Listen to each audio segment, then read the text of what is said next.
I appreciate it. Hopefully, And the thanks so second much. was your award at the comedy Third club. place. I made a podium again. Yeah, yeah. How do they decide? Is it is the There crowd? are 4, 5, or 6 judges, I see. and one of them didn't like me very much. So I think I was right up there. And the person who actually won, They we're don't talking about a eliminate the comedy high show. and low. Yeah, the Sometimes comedy they show I eliminate- just entered. Yeah, the person who won was a friend of mine who I got brought in, and she's really, really terrific. So I thought she was probably the favorite to win. And then the guy came in second is a really terrific comedian from Jacksonville. So it was really interesting because this comedy show was really, really strong competition. There was 17 people and probably 9. I mean, there was all professionals. So it was really, really competitive. So I was happy to get on the podium. But welcome. We're going to talk about less than comedy, not comedy today. An interesting subject. And thanks, Larry. And again, thank you, everybody, for all your support for let me fix this because I got us on. So turn off the YouTube. Welcome, everyone. And thanks again for everyone's support for Jeff. We know that's a tough one. And Judy was such a wonderful lady. But today we're going to study about Jewish pirates of the Caribbean or Caribbean, depending on how you pronounce it, which is very apropos because I don't know if you realize that what's his name? Jack Sparrow. That's the name for the Johnny Depp character in the Pirates of the Caribbean was actually based on a Jewish pirate. Really? Yeah. Mm. Yeah. Now I think the way he moved, he kind of based it on what's his name from the Rolling Stones, but originally it was based upon a Jewish pirate because there was a lot of pirates who were Jewish in the Caribbean. That was kind of like their thing for some reasons that I think we'll all understand as we go over it. Welcome to Stuart. Thanks again for everything. We're going to talk about Jewish pirates of the Caribbean today and talk a little bit about why there were pirates there, what it meant, and why so many were Jewish. Now, before we talk about pirates, we have to talk about the situation that led to them being pirates, and it's something I think we're all aware of. They became pirates in no small effect of the Spanish, of course, Inquisition. As you would think, that was basically the number one reason so many of them became pirates. Generally, then, who do you think they usually attacked? Spanish and Portuguese. So basically, most of the pirates in the Caribbean who were Jewish were seeking revenge. I mean, obviously, it was financial benefit, but they, by and large, attacked Spanish and Portuguese cargo ships and a lot of the ships coming from the king and queen, and that's what they did. In fact, the greatest Jewish, and we'll talk about the greatest single heist in the history of possibly the world, was a ship that was attacked by a pirate whose right-hand man was a Jewish guy, and they came away with about $1 billion in today's market worth of gold that they gave a percentage of to the Dutch government because they were working with the Dutch. So again, you have to understand when we're going to talk about the pirates, but things get very convoluted because of the sides. Different groups are doing different things. So sometimes you're pirate, sometimes you're a privateer. And the difference between a pirate and a privateer is a pirate is a pirate. A privateer is a pirate who is working for a government. So I am working officially for the British Empire. I'm doing the exact same thing as I did before I was working for him, but now I'm a privateer. I'm kind of legal. Whereas a pirate is someone who just attacks anybody and doesn't have some affiliation with the country. But again, by and large, the Dutch and the British were very happy to engage Jewish privateers to attack Spanish and Portuguese ships because they knew how poorly they'd been treated, and they knew how badly a lot of these Jewish pirates wanted to do just that. So it was a very interesting thing. So we'll talk a little bit about that. But first, we're going to talk about the center of, and we didn't get to this last week, the center of the Jewish pirate world, and in many respects, the pirate world for the Caribbean or Caribbean, which was Jamaica. And Jamaica, I don't know if anybody's been there. I haven't, but there's still a synagogue there. There's still a small Jewish community. I think it's about 200 people, so still small, but that's pretty impressive for a small island. And that was really one of the centers of Jewish life, and certainly center of Jewish piracy life. Now, let me turn off my email so it makes those noise. So what exactly led Jews specifically to Jamaica and later to become pirates? Now, first of all, the very famous first Jewish community in America and what is now the United States was in New York, or at the time, New Amsterdam.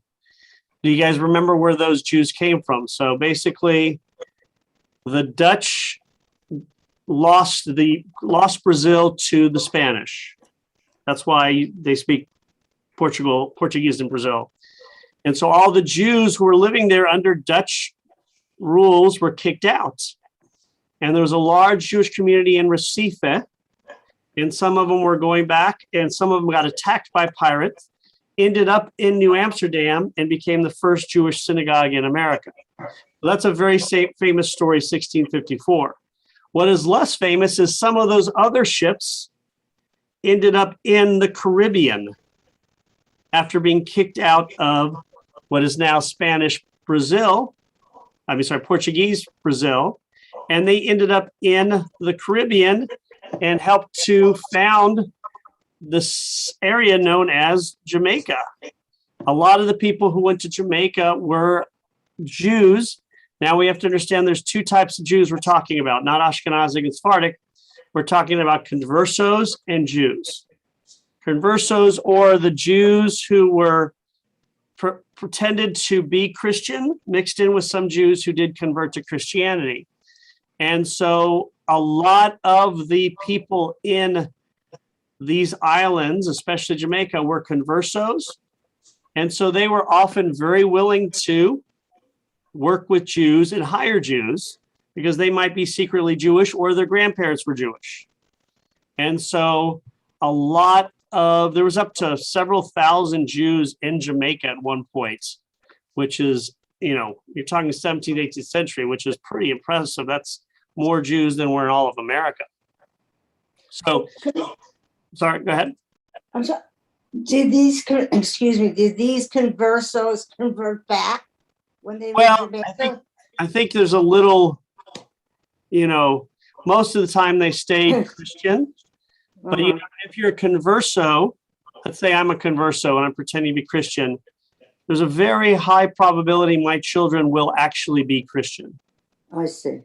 Because there's an estimation that 80 to 200,000 Jews were kicked out of Spain. But remember, only Jews were kicked out of Spain. The conversos were not. Mm-hmm. But there's an estimation that if the Jews had not been kicked out of Spain or forced to convert in the 1391 and 1492, that there would be some 200 million more Jews in the world today. Wow. They believe that up to a quarter of all people who are Hispanic today have some Jewish blood also. So it was a large percentage. Now, Jamaica was a very particular island because it was a private island owned by, does anybody know Jamaica? Christopher Columbus. So his family owned that land themselves, that island, for about 100 years before it was taken. So, and some even believe Christopher Columbus was a converso. As we know, it's a rumor, nobody knows for sure. So whatever the case, it was a very open area for people who were going to this area of Jamaica. Jews, conversos, Protestants. Remember, they had just became part of the new idea of Christianity fairly recently in the 17th century, and so, or was it the 17th century, 16th century, and so when people were going to places like Cuba or Jamaica, especially, a lot of the people were Jewish in some way. Jewish refugees, people who actually had money and were leaving for various reasons. They set up shop in Jamaica. Not only that, it was a very lenient place to get in and out. You didn't really have to have all of these visas and things. They were very generous with letting people in and out, especially if you were doing work, you know. So they built sugarcane plantations. They had, Jews were allowed to have up to 2 slaves in Jamaica. The Jamaican port was doing business with places like Savannah, Georgia, Charleston, which did have Jewish communities. So those Jewish communities were in contact with each other. So it was really interesting to see that Jamaica and the Caribbean were very big development places for business and for Jews. Now, what caused them to be pirates is something we talked about last time. There was a couple of reasons. One, piracy was freedom. If you were a pirate, you were equal to everybody else. Everybody on the pirate ship had an equal take, and you voted for the captain. So yearly or annually, however often. So you actually voted for the captain. So as long as you were a man, it didn't matter if you were black, white, Christian, Jewish, or Muslim, you were equal. That was enticing to a lot of people. The problem was almost every pirate died very young, as we know, either from sickness at sea or getting killed or being captured and dying in prison. There were a few exceptions. Secondly, a lot of the pirates were very antagonistic towards Spain and Portugal for the obvious reasons. They had been tortured, their families had been tortured, they had been kicked out and treated very poorly. Their parents had been kicked out, their grandparents. So they carried this vengeful spirit for a very long time, because we think of the Inquisition kicking Jews out in 1492, but the Inquisition continued in Portugal and Spain and their colonies long after that, all the way till the early 19th century. So this anti-Jewish sentiment from these areas really fueled these pirates, who almost always, although they would attack other ships, but almost always centered their attacks on Portuguese and Spanish ships. So as we know, as I mentioned earlier, sometimes they were being paid by governments. Sometimes they were not being paid.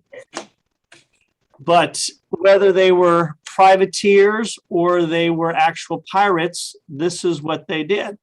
And so we'll talk about some famous ones in a second, but it really is pretty amazing to see that a high percentage of these pirates were Jewish. Not only that, it was very possible that you would be considered a war hero. And several of the Jewish pirates were awarded medals or akin to that by Britain and by the Dutch because of what they did. So you could be, it's kind of like the Old West. One day you're a bandit, the next day you're the sheriff of a city. You go from one place to another, and then you're a bandit again. And that's what happens. Sometimes you were a pirate, and sometimes you were a savior who deserved medals and so forth. Now, are there famous Jewish pirates? Now, yes, there were a lot of famous Jewish pirates. There's some really, but I'm going to first start off with the 2 really interesting ones that I thought were, which are kind of funny in a way. There was a Jewish pirate named Yaakov Coriel, and he was a pretty prominent pirate. He at one point had 3 pirate ships and was pretty well known. But why is he so different than everybody else? Because in the end, he decided to give up being a pirate, moved to Sfat, where he retired, and studied under none other than Rabbi Isaac Luria. And if you don't know who Rabbi Isaac Lurie is, he is basically pretty much the founder of Kabbalah. And so this guy was a pirate, and he didn't die at sea. He ended up being very wealthy. He moved to Israel, which was under the Turkish Empire, and studied under this guy, and he is buried in Sfat. So that's why I thought that's a really interesting one, Yaakov Coriel. So if you go there, I think you can see another pirate, and you may recognize the name. His name was David Abravanel. So why is that such a famous name? Because he is a descendant of the very, very famous rabbinical dynasty, the Abravanels. Very famous. And his father was none other than Don Isaac Abravanel. And if you don't remember what he did, he is the Jewish person who tried to bribe Ferdinand and Isabella to let the Jews stay in Spain. And unfortunately for him, he offered 30,000, whatever the 30,000. And then when the Grand Inquisitor Torquemada went to discuss it with Ferdinand and Isabella, he said, well, what's his name? Got 30 pieces of silver, 30 pieces of gold for giving up Jesus, right? Is that what it was? What's the name of the guy? Judas. Who? Judas. Thank you. So I guess Judas got 30 pieces of gold or 30 pieces of silver, and Torquemada said, and now you're getting 30,000. And that was one of the reasons. They weren't killed or anything, but they didn't accept the bribe. And so they left. But Abravanel's son became a British privateer. He was known as Captain Davis, and his ship was called Jerusalem. Now, what year were these, Rabbi? What year were these? Well, Don Abravanel was kicked out in 1492. So his son was a pirate in the early 16th century. And he was a pirate who not only attacked Spanish and Ron. Are you waving? Sorry. I just wanted to say, sorry we're late, but we're here. Fantastic. Good to see you guys. But Abravanel not only attacked Spanish and Portuguese, but he was also known for attacking French ships because apparently he was not happy with the French anti-Semitism there. So it's pretty interesting that you see two people who have these really strange connection. Plus, what many people don't realize is a lot of these pirates kept kosher galleys. Yeah, both of these pirates did.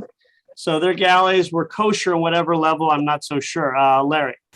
Were their crews also Jewish, do you know? Or do we know much about not Jewish? People that sailed with them? Their crews were not all Jewish. Again, generally speaking, there was the same rule across the level. Almost all pirate ships were egalitarian. So it didn't matter who you were, as long as you were a man. There were a few women too, I believe, but it didn't matter what your race, religion, or was. Everybody got equal shares, and that's just how it worked. And if you were on a privateer ship, you were considered working for whatever kingdom was you were working with. But no, they weren't all Jewish, but there were a nice percentage of Jews on a high percentage of the ships. So, but again, now when it comes to the most famous of all the pirates, and he's not coincidentally, he's not the one who's based on, that Jack Sparrow is based on, was not the most famous. He just was the one they chose for this. But there were really two, but one of the most famous was a guy named Enriquez, who you may or may not have heard of. And he was Moses Cohen Enriquez. And so we're talking in the 1600s, 1620s. And he was someone who was basically working with the Dutch, and he became very prominent, operating out of Brazil, but also through the Caribbean. And it's said that he captured up to 500 ships from Portugal and Spain during his career. 500. That is pretty impressive. And we all know that it's the same reason why as everybody else, because he was not very happy with what they had treated him and his family. And but it was years later. So he's Portugal, but we don't know much about him. But he is the one who captured the greatest treasure of all time in the history of humanity. Again, gold and silver worth today $1 billion. And he was working with the Dutch West Indies Company. So obviously he didn't get to keep all of it, whatever the percent, I don't know if we know what percentage, whatever the percentage was, he made a lot of money, but he didn't stop. I mean, again, we're talking about 500 ships. So certainly he probably had enough money to stop, but he probably just enjoyed doing it. So he is the most famous, him, because he was also working with another Dutch hero, he was working with an admiral from the Dutch fleet. And so that's how. Now, Jean Lafitte is, if you're in New Orleans, he actually has there's a park named after him in a national park. And he is the one who was the inspiration for Johnny Depp's character in Pirates of the Caribbean. However, I think when they were doing the filming, Johnny Depp decided to make his character very strange. What's the name of the guy from the Rolling Stones he based it on? What's his name? It's not Mick Jagger, it's the guitarist. The ugly one. Oh. I think that's, we could really say that. Let me see who it is. 1 second. Keith That's Richards. It was Keith Richards. Keith Richards, right. It was based on Keith Richards, who actually played Johnny Depp's father in the third movie, which was a terrible movie, but that character. So this Lafitte was Sephardic Jew, born in the Virgin Islands, and he had a whole fleet of ships. He also was very prominent in New Orleans because he had a front, which was a blacksmith shop. So his front was a blacksmith shop. So through the blacksmith shop, he, what do you call, clean the money, however he did it. And he became very well known in the community. Another one of them, like Abravanel, who retired and didn't die as a pirate, actually retired into New Orleans. And he most famously had a tiff with the Louisiana governor, even though he is the one who tipped off Andrew Jackson as to the plans of the British when they were attacking New Orleans. So the British asked him to help them attack New Orleans. He went around, gave the plans to Andrew Jackson, was rewarded for that.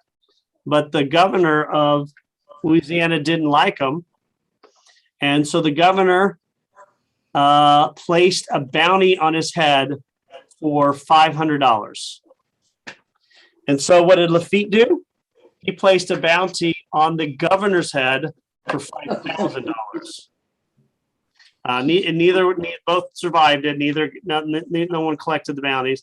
Then later on, he is the famous pirate who kind of took over Galveston, Texas, and made it his little fiefdom. And he was really good friends with Jim Bowie. For those of us from Texas, remember Jim Bowie. The Bowie knife, of course, died at the Alamo. So Lafitte was very prominent in New Orleans and in Louisiana, but then, of course, and ironically, years later, Galveston would be a very prominent port for Jews leaving Europe. Now, Enriquez, the person we talked about earlier, was one of the people who was living he had his own fiefdom, his own private island, I think, in Brazil. And so when the Dutch lost Brazil to the Portuguese in 1654, he was kicked. He also had to leave Brazil, and he was not very happy about it. That was another reason why he almost solely went after Brazilian ships. I mean, Portuguese and Spanish ships. So you have people like Enriquez, Correal, Abravanel, Lafitte, and a lot of other ones. There were many Jewish doctors who served. There was pirates? Yeah, You saw these pirates? Yeah, because they needed doctors. So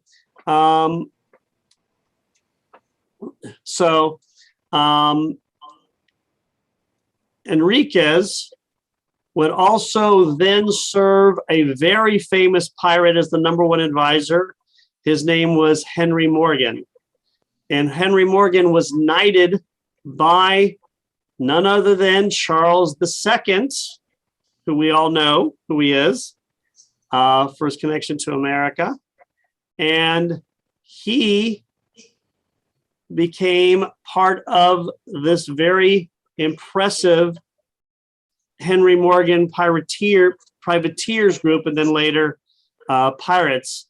Morgan is very famous because he was one of, you guys know the like the Western dime novels.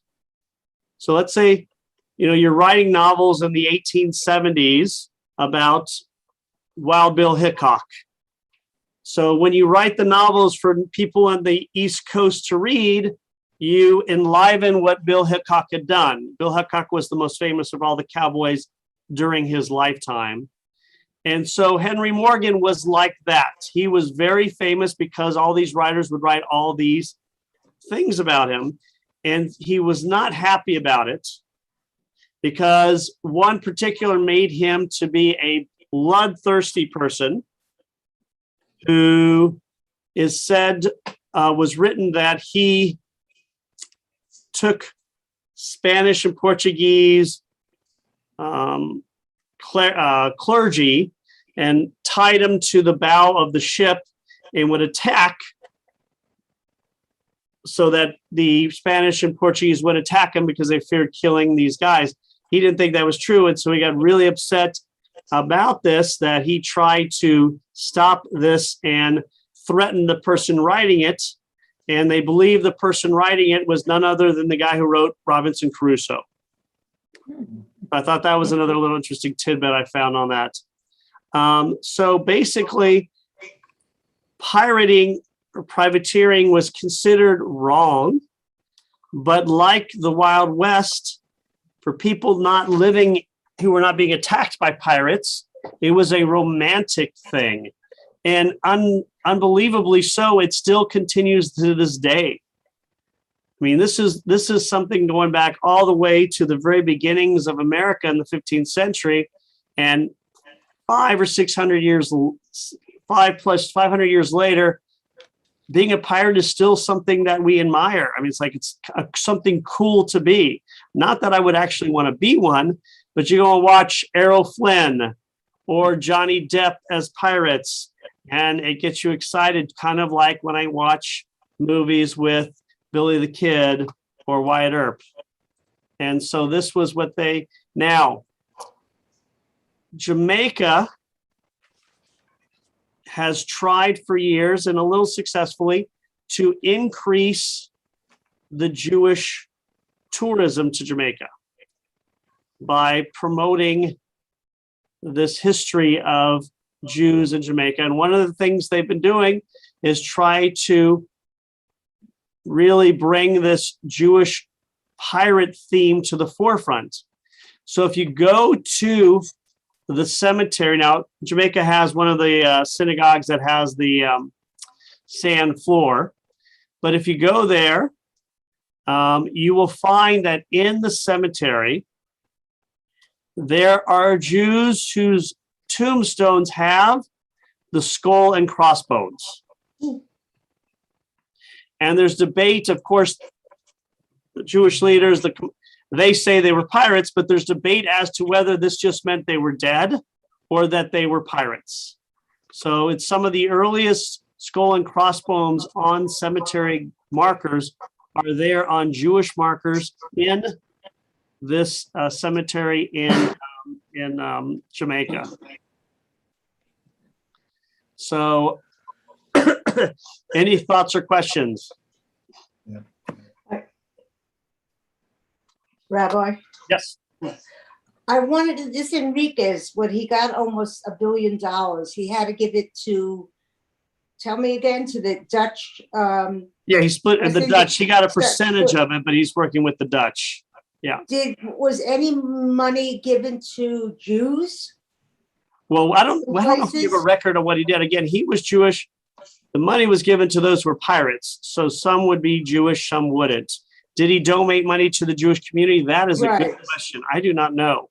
Did these pirates donate money to the Jewish communities? That's a very good question. And was that in 16 something? Yeah, Enriquez was in the 1600s. Because I know, reading the book Ink, what was it? The Jews of the Caribbean? No, the Ink book. Oh, the one we didn't do. I've not read it. I was going to read it. Jews weren't in a very good shape. Some of them were, right? Right. The Sephardic Jews were very wealthy, right? But there were some that weren't. So I was just wondering if that was the same time frame. Oh, it was. Yeah, because these islands in the Atlantic gave a lot of refuge for Jews. It gave them a lot of opportunity because there wasn't the strict rules that you even found in America. It was basically a much looser society. Even the areas that were controlled by Spain and Portugal, they didn't have the Inquisition there. They didn't have the strict nature of it. So that's why a lot of Jews moved there. Yeah, because from the book, a lot of Jews in London, the English were not very nice to the Jews at the time. Oh, the Jews were kicked out of England in 1290 and not allowed into Right. 1650s. So after the 1650s, Jews were happy to work with the British. A lot of these pirates were happy to work with anybody, probably except for Spain and Portugal. Remember, the Jews were kicked out of England in 1290. So we're already in the 1600s and 1500s. So we don't have any Jews who have a memory that goes back to being kicked out of England 300 years earlier. They do have a memory of being kicked out of Spain and Portugal, and some of them, the parents were actually tortured. And so that memory is still there. Correct. And there were also other famous rabbis. I mean, there was even a rabbi pirate. So he was a rabbi, but he's trained to be a rabbi. There was a guy who was from living in Fez, which is Morocco, Samuel Palache, and he did not want to become a rabbi like his dad. So he worked as a privateer for the Dutch and for the Sultan of Morocco. He is the one who negotiated the first treaty between European and Middle Eastern nations. I was reading that. That was really interesting. So peace between Netherlands and Morocco was negotiated by him. And when Spain and Morocco were at war, he actually captained a ship and then was in charge of a bunch of other ships that captured Spanish ships. So he wasn't even a privateer at this time. He was actually an officer in the Moroccan fleet, and then he went back to being a pirate later on. So at times, like everybody else, at times he was licensed, at times he wasn't. But when he died, he was so popular that when he died, the entire Jewish community in Amsterdam came out to mourn him. There was also another Jew named Sinan Rice, whose family were kicked out of Spain, and he ended up settling in Turkey. And he became the right-hand man for none other than one of the most famous pirates of all time, who wasn't Jewish, Barbarossa. And Barbarossa's right-hand man, and really many believe the skilled organizer behind everything was this Jewish guy. So much so that Barbarossa had a Jewish star on his pirate flag. Yeah. And Barbarossa became a sultan and actually in charge of the entire Ottoman Navy. Hmm. And so, but they didn't necessarily just fight Spain. They fought basically a lot of the Christians as Christian countries as they were trying to go into Greece and go into North Africa. So, and he is also, Rice is also the one who wrote down the biography of Barbarossa himself. So he was basically the right-hand man to one of the most famous of all pirates. So that's kind of, I think, an interesting thing. Ironically, today, Jews are not pirates, as we know, but there are still pirates in the world. We know in places, especially in the Indian Ocean. And so, although Jews are not pirates, a lot of ships hire Israeli soldiers to protect their ships from pirates.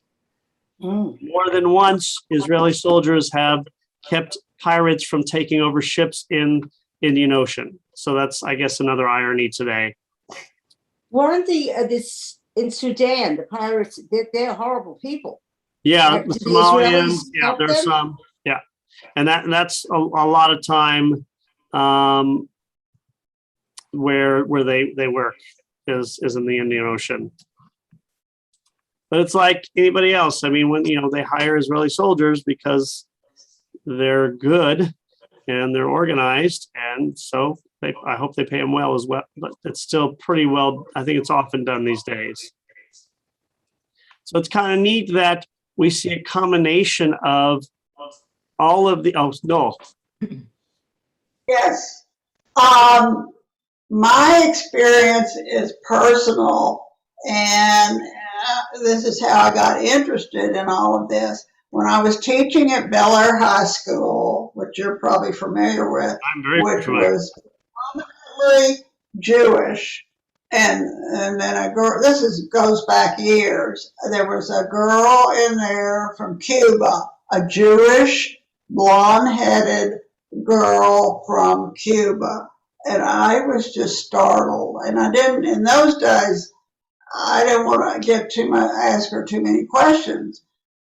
But then in my congregation, there was another Mexican Jew who was of Syrian descent. And we stayed friends for a long time. And then another one of my students, their whole family were Mexican Jews. And they are still there. They have a kosher bakery. And I just talked to her not too long ago, and she has moved to San Diego. And, her mother and father still are in Houston. And they bring me, I think I told you this, round matzahs. They would deliver them to my house for Passover. And the bakery is going forward, the kosher bakery in Mexico City with her family. And I didn't know whether to ask too many questions or not, how they ended up there, but I'm sure it was part of the Spanish Inquisition. What do you think? But we talked about the Jews who left Spain. A lot of went to the Ottoman Empire, some went to the Americas. And really, if you look at the history of the Jews of the Caribbean in the 16th, 17th, and early 18th century, it's almost exclusively Sephardic Jews. However, while these Sephardic Jews are doing all these things, most of our ancestors were in Eastern Europe having 15 kids, and then they were having 15 kids. So there was an incredibly large population of Ashkenazic Jews in Germany and Poland and those areas. So in the 19th century, they would start moving to all these countries and completely overwhelm the numbers of Sephardic Jews. So most of the Jews in Mexico and the Caribbean and South America are probably still Ashkenazic, just because there's some that are Sephardic heritage, but the numbers of Ashkenazic were just so much larger than the Sephardic. But let's remember again the numbers. There were 2,000 Jews in Jamaica alone at one point in the 17th century with 6 synagogues. In America, at the end of the Revolution, there was 3,000 Jews with 5 synagogues. So 100 years before the Revolution in America, there were 2,000 Jews in Jamaica. 100 years later, there's only 3,000 Jews in the United States of America. So that shows you the number of Jews in Jamaica was pretty big comparatively. And so, and the book, by the way, show it, Larry, please. No, go on. Finish No, it. I was just going to tell everybody the book. No, tell us. Yeah. Well, if you want, there's a book called The Jewish Pirates of the Caribbean, and of course, or the Caribbean, and how a generation of swashbuckling Jews carved out an empire in the New World and their quest for treasure, religious freedom, and revenge. Oh. So that's the most famous book on it. I read it years ago. It's a great book. Really fun to read. Goes over everything in much more detail that we discussed. But really, Larry, what did you want to add? Yeah, no, I just wanted to throw in a couple of points about American history at the time as well. There's a tremendous center in Beaufort that with a wonderful museum that has, a lot of the founding of the Beaufort area. And they call it kind of the lost century, like what happened after Columbus discovered America, or supposedly he discovered America, he discovered a little island, never thinking there was a mainland here, but in 1492. And then if you ask most people, what was the first colony in the Americas, and they'll say Jamestown, 1607. So there's like 100-year gap in which people say, well, nothing happened in that 100-year gap, but obviously there were a lot of settlements that came up during that 100-year gap, and there were many Spanish settlements, Right. even French settlements, and Beaufort is now trying to Really? claim its capital as the 1524, I think it is, was one of the first settlements that they found, and it's on the 8th hole, I believe, of the golf course at Paris Island. So if you go out there, you could see some of the remnants in Paris Island of what was supposedly Beaufort is now claiming to be the center there. But what really is interesting is that even under Oglethorpe, when Oglethorpe got his commission to establish the Georgia colony, one of the major things that they were afraid of was, now you have to remember, Oglethorpe was like, what, 1740 or something? I forget the dates. Well, you arrived here in 1733. Okay, so and so he was around the 1730s, 1740s. Charleston was already a major center here, and the British were very feared that Fort in Florida. What's the major fort that the Spanish had in Florida? In Augustine. St. Augustine was a way station for them to come up and to be able to attack a lot of the British settlements. In particular, they were concerned about Charleston, which was a very prominent part of the British establishment in the colonies here. And I believe Oglethorpe was given the commission to be like the general in charge of the entire coast to protect against the Spanish fleet. Now, why was that so important is because as the Spanish ships came up with the gold, Cuba was a major place. Havana was one of the deep water ports where they could refuel and they could get fresh water and whatever needed supplies in order to, before they made the turn. Now, remember, in those days, the boats had to sail with the trade winds. So they had to pick up the trade winds. Now, the problem with the trade winds is if you go too far north, like if you go north of South Carolina, you hit North Carolina and you hit the possibility of bad weather in Cape Hatteras. So you want to make that turn to go back into the trade winds back to Europe before you hit the North Carolina area. And the best place to make that turn, according to the historians, would have been around Port Royal Sound, which is just where Beaufort is. Royal Sound. Yeah, Port Royal Sound had two major advantages, and one of the major advantages of Port Royal Sound was the fact that it was a deep water port, so you could get in there. And the second advantage was that you could now go from brackish water into fresh water. So you could get fresh water all of a sudden, which was needed if you're coming up from Havana into that area before you made your right turn to go back into the Atlantic Ocean and hopefully avoid Cape Hatteras and Bermuda and some of those places where you might hit bad storms. So that whole coastline really was what needed protection, and that's what Oglethorpe's charter was, basically, to protect against the Spanish. I knew that was such an important port. And even today, deep water ports, I mean, they've gone into Savannah several times and made it deeper. Just the deeper you can go, the bigger the ships. Yeah, Savannah was not as important a port at the time. Of course, the city of Savannah was just growing by the time Charleston was a prominent center. So, Charleston was the, the jewel. Charleston would be the major city in the South for a very long time.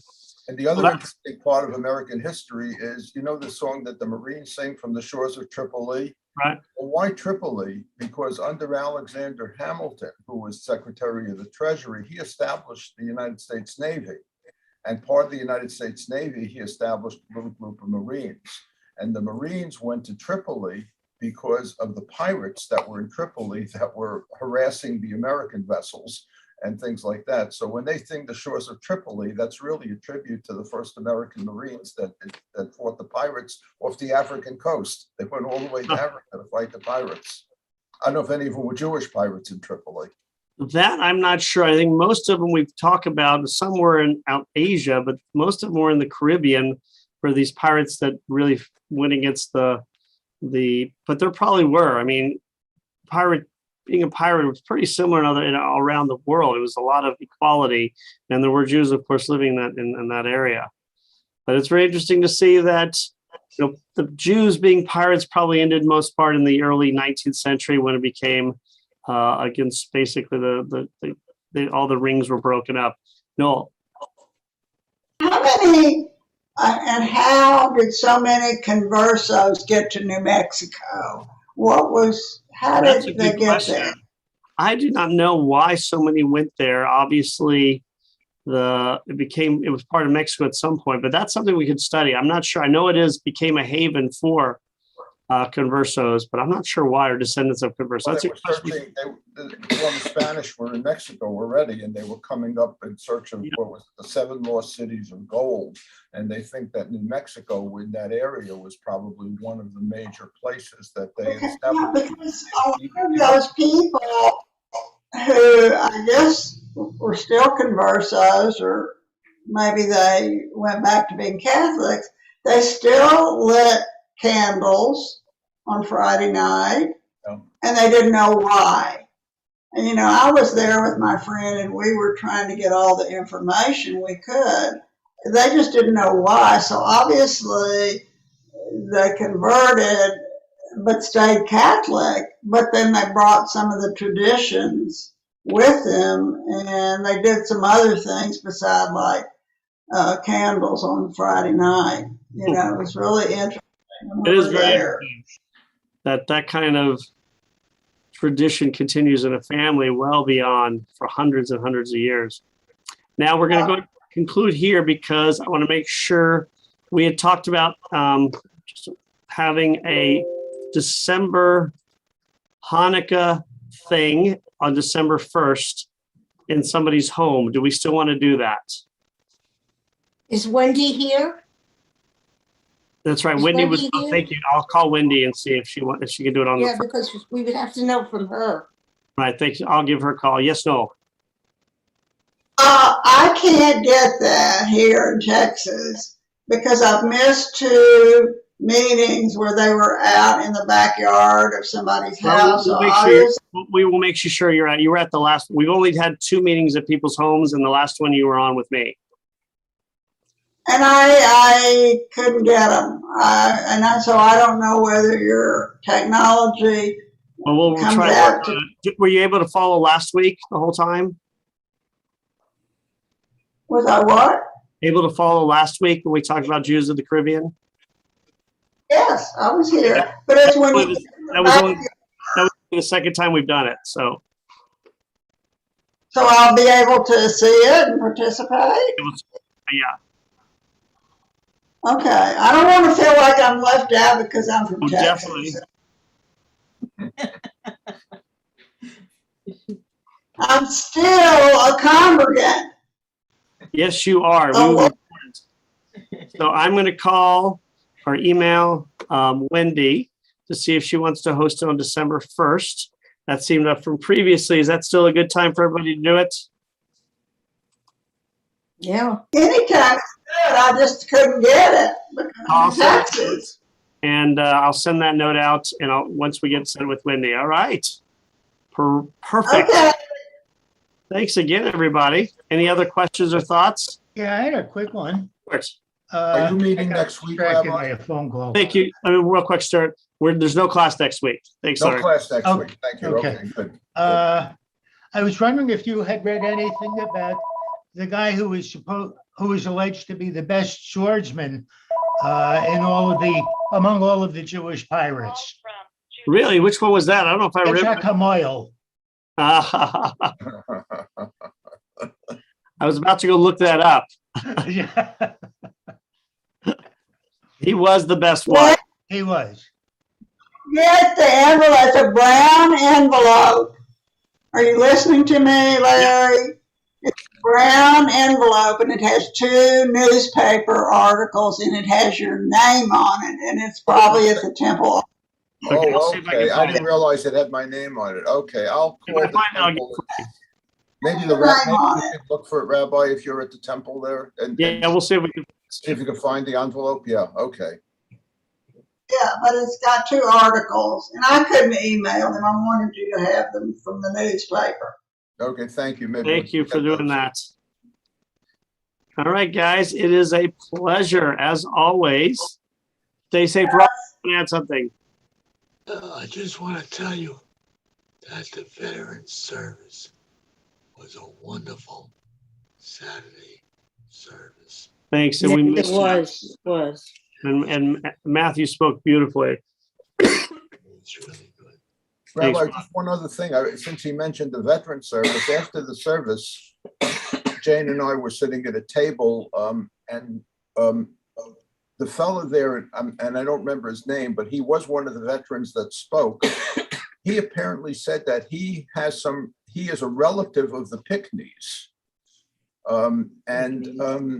And I don't remember, who was a governor of South Carolina, of course, and one time, one of the governors, and that the Pickneys were pirates as well.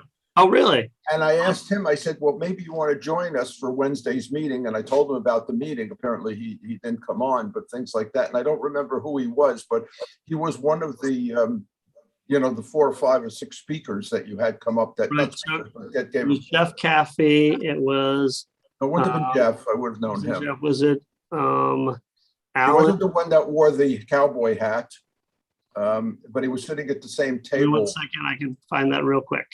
He said that he's I'm going to go finish YouTube, by the way.